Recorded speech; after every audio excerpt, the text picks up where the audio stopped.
brought to you by Gamivo.com. Get the cheapest game time on the market, as well as other Warcraft products. Check out the link in the description below.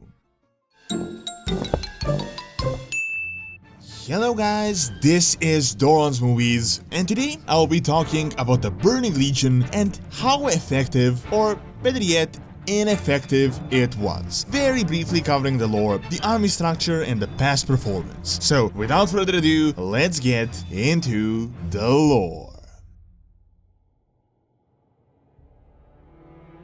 The Burning Legion is, in my opinion, the most powerful army in the entire universe in terms of brute force as well as other aspects. Sure, there may be the dreadlords, but the Burning Legion was able to mount offensive after offensive and to enslave entire planets while appearing within the material plane.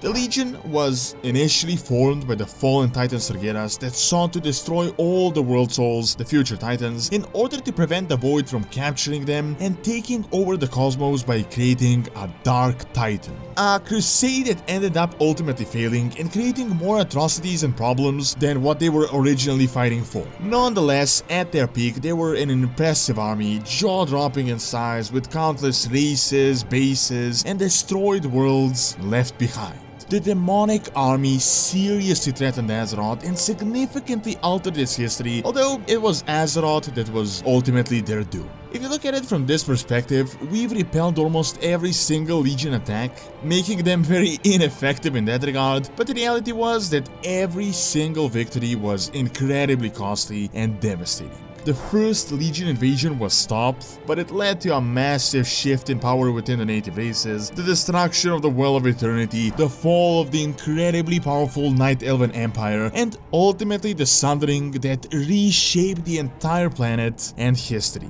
Furthermore, Legion attacked through various proxies, and while we won, it can hardly be called a victory. Much of the Eastern Kingdoms were destroyed by the Orcish invasions. Subsequently, the Scourge nearly conquered the entire planet and sealed the fate of many human kingdoms. Then, they actually invaded us and defeated our armies on the Broken Shore, inflicting terrible casualties, resulting in the death of Vol'jin and Varian, although ultimately the Legion was brought to an end. So, while they did suffer many defeats, it wouldn't be fair to say that they weren't effective, but I'd say they weren't very efficient, as throughout all of the conflicts, they were always a giant with seemingly endless manpower and resources, but were defeated by mortals and a much smaller force. So, let's analyze the army and their performance. Structure-wise, the Burning Legion is really nothing out of the ordinary. It's your regular dictator absolute power type hierarchy, with Sargeras at the top calling all the shots, and a few key figures ruling in his stead and coordinating the rest. Generally, the hierarchy went like this: Sargeras, Kil'jaeden, Archimonde, various Eredar lords, Pit Lords, nathrezim, Doomguards, and then all the various smaller ranks and the overall cannon fodder.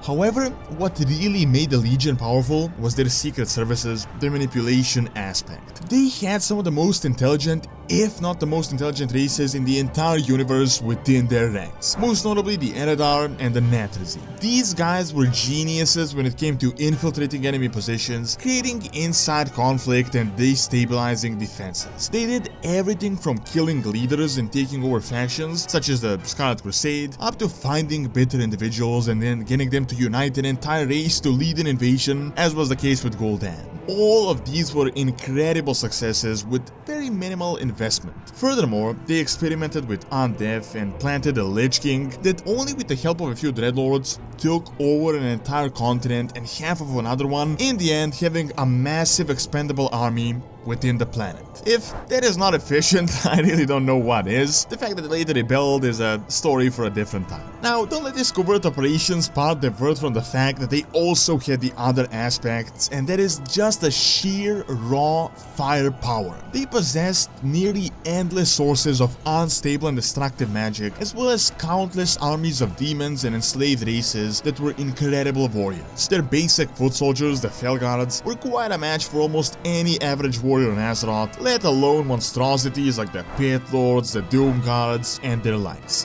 However, the biggest issue was that they could really get these guys in a place together, which is why they ended up resorting so often to these covert operations. It took a lot of energy to summon these powerful beings into Azeroth or wherever they would invade, so they could only get them out on the battlefield in limited numbers. The only times on our planet when we have seen massive Burning Legion invasions was when there was a massive source of power available, such as the Well of Eternity or the Tome of Sargeras. This fact alone is really the main thing that led to their demise and the only reason why we were able to resist them. Now, another extremely important aspect is that the Burning Legion was a demonic army and demons could only die within the Twisting Nether. So whoever we killed outside of the Nether would just be reborn and would attack us again in a few years or months. Now, this fact alone made their army essentially endless, as most casualties would return to the man pool, while for the enemies, that usually wouldn't be the case. So, with all of these things going on for them,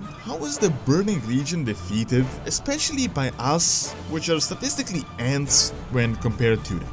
Well, the number one thing is that we capitalized on their weaknesses as much as possible. Whenever we faced them on equal footing, it was trouble, such as the Broken Shore, so we would constantly disrupt their attempts to achieve numerical superiority, and then we targeted their leaders, the heads of the Burning Legion, within the Twisting Nether, so that once we defeat them, it is over, and now a huge blow is dealt to the entire army structure, essentially cutting the head of the beast. Furthermore, we outmaneuvered them, organizing an attack on their base operations on Argus, destroying the spawning engine, and ultimately imprisoning Sargeras, in the end bringing an end to the Burning Crusade. So we really played to our advantages and destroyed the brain and the engine instead of facing the massive army head on. Nonetheless, this doesn't dispute the fact that the Burning Legion was not incompetent and actually was incredibly effective, ruling the entire universe for tens of thousands of years, probably being the strongest force in all of history, literally having no match outside of maybe the Void creatures. They significantly damaged us throughout history and almost conquered Azeroth, but it was the chink in the armor that dealt the fatal blow to the Burning Legion. Thank you for watching. Check out how effective the Scourge was by clicking on the screen, and also check out the second channel, Dreadlords Academy, for videos on real world history and science. See you next time.